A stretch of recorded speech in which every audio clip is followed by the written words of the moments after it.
So you want to know more about the queer Mormon experience. As a scholar of Mormon studies, one of the topics that often fascinate audiences when I talk about the broad history of the Church of Jesus Christ of Latter-day Saints is the faith's modern interactions with LGBTQ members. And in fact, their attempt to deal with broadening definitions of inclusion and gender and sexuality has shaped not just the LDS experience, but American religion writ large. But while this is a dominant focus of attention, it's often hard to know what sources are trustworthy if you want to read more about it. So here's another episode of Dr. Park Gives a Lot of Homework, where I'm going to suggest a number of books that I strongly recommend. But importantly, I'm going to focus especially on queer voices within the Mormon tradition if you want to know more about this crucial paradox at the heart of the Mormon tradition. Let's dig in.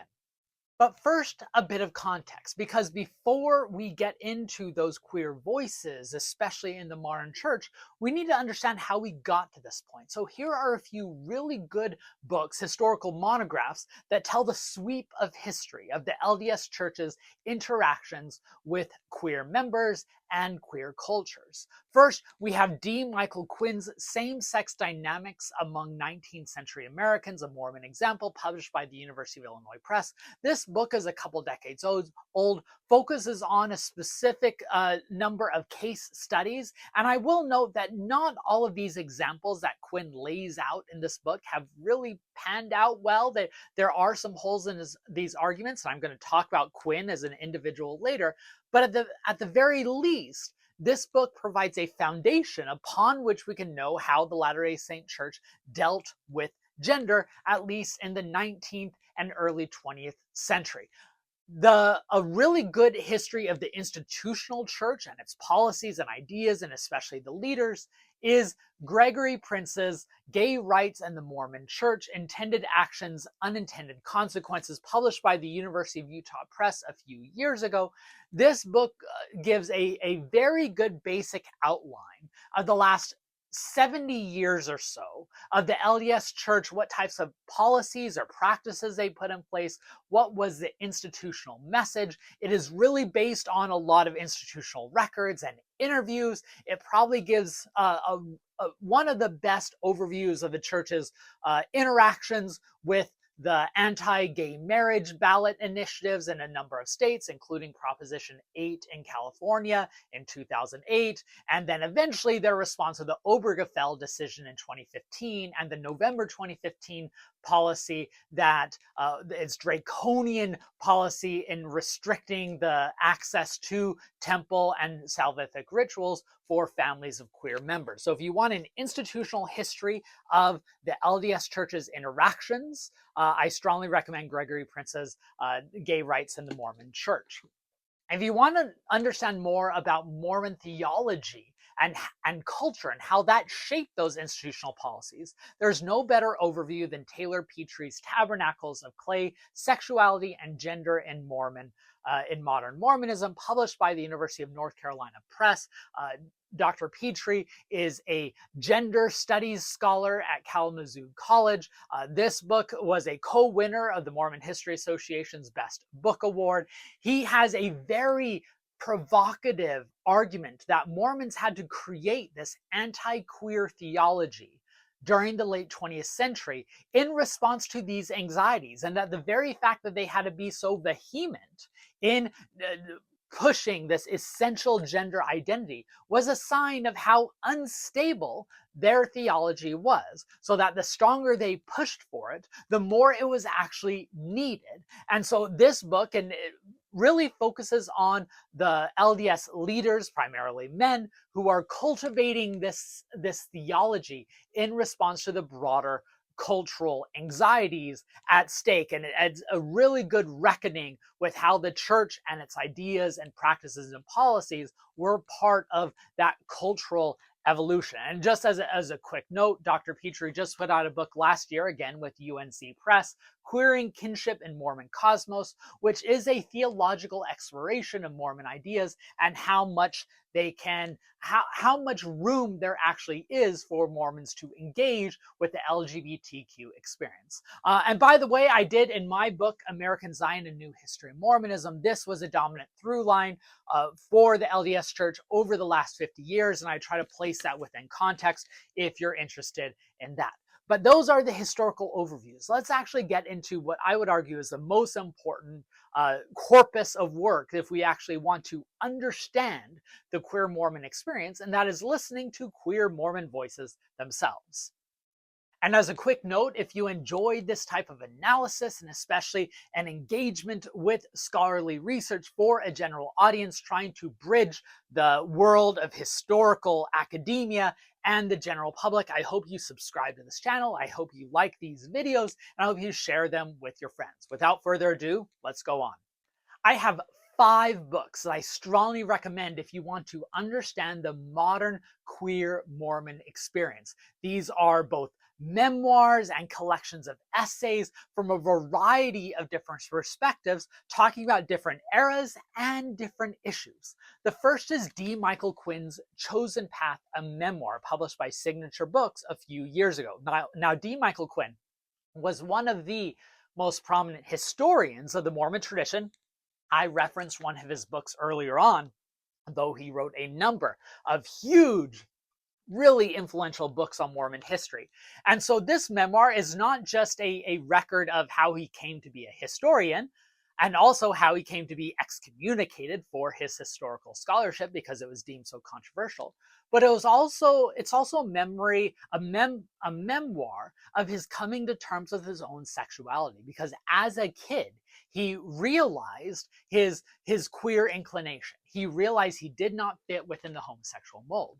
But like most queer men in the 1970s and 1980s, when he came to adulthood, he married a woman because he followed church counsel. In fact, he was told by LDS leaders that he would be able to overcome his sinful nature if he were able to live a heterosexual normative life. That marriage, unfortunately, was not able to work, as you might imagine, and it wasn't until later in life that he fully embraced his queer identity. And that's a clear through line. And what I really enjoy about this memoir is it shows his struggling with, on the one hand, a deep devotion to the Mormon tradition. Even after he was excommunicated, he believed in Mormon doctrine. He believed that excommunication was wrong. So his deep and abiding testimony on the one hand, but also his full embrace of homosexual nature on the other hand, was, I think, a moving portrait that I strongly recommend.